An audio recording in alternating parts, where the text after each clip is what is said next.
Dans cette vidéo, nous allons calculer l'aire de deux triangles.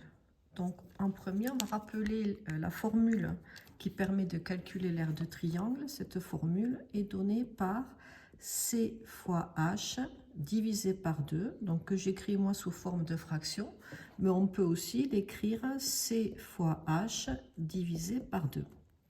Dans cette formule, C, c'est la longueur d'un côté du triangle, H, c'est la hauteur associée, la longueur de la hauteur associée, et on divise par 2. Donc, première chose à faire, on va commencer par celui-là, le triangle ABC. La première chose, c'est de trouver une hauteur. Alors, on va reprendre la définition d'une hauteur. Une hauteur est une droite qui passe par un sommet d'un triangle et qui est perpendiculaire au côté opposé. Donc, en fait, il nous faut un angle droit. Quand on regarde ce triangle, ici, vous avez un angle droit. Et donc, vous avez ici AD que l'on pourrait continuer pour faire une droite. AD passe par A, sommet du triangle, et est perpendiculaire au côté opposé à A, qui est le côté BC. Donc, en fait, ici, le côté, c'est le côté BC, et la hauteur, c'est la hauteur AD.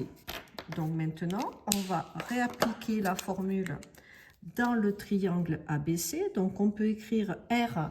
Pour savoir que l'on parle de ABC, on peut mettre en indice le nom du triangle. Égal. Donc, on va prendre, à la place d'écrire C fois H divisé par 2, on va prendre les lettres de notre figure. La longueur du côté, c'est donc la longueur du côté BC. Cette longueur, en mathématiques, on écrit sans crochet, sans parenthèse. Le côté BC, on mettrait une parenthèse. Sa longueur, on ne met pas de parenthèse. Multiplié par H, c'est-à-dire la longueur de la hauteur. Nous avons vu que la hauteur, c'était AD. Donc, on va prendre la longueur du segment AD et ensuite on divise par 2. Maintenant, remplaçons par les données numériques. BC, qui est ici, vaut 8 cm. AD, on vous donne, c'est 3,4 cm que l'on divise par 2. On peut utiliser la calculatrice et directement, on va trouver 13,6 cm carré. Donc, l'aire, en fait, de ABC, du triangle ABC, est égale à 13,6 cm carré. On va refaire exactement la même chose avec le triangle. Alors, on fait attention à ce triangle. Je vais peut-être le repasser en vert. Le triangle, il est ici. E, D, F. Voilà. Donc, maintenant, on va chercher une hauteur dans ce triangle. Donc, il faut que cette droite hauteur passe soit par E, soit par D, soit par F, et qu'elle soit perpendiculaire au côté opposé. Donc, si on regarde, ici, on a un angle droit. Donc, si je prends la longueur, la hauteur, cette droite FG, ici, on ne trace qu'une partie de cette droite, elle est bien perpendiculaire à la droite ED.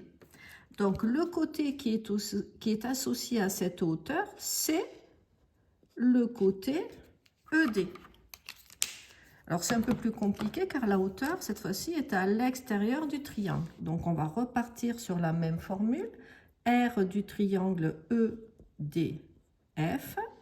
Il nous faut, on va diviser par 2. Il nous faut la longueur, un côté, donc sa longueur, et une hauteur et sa longueur. Donc, on a vu que le côté qui était associé à la hauteur FG, c'est le côté ED. Donc, la longueur, c'est ED multiplié par FG. Ça, c'est l'étape la plus compliquée. Trouver quelle est la hauteur que l'on va utiliser. Dans chaque cas, ici, il n'y avait qu'une seule hauteur, mais il fallait trouver quel était le côté qui est associé à cette hauteur. ED, ici, vaut 5.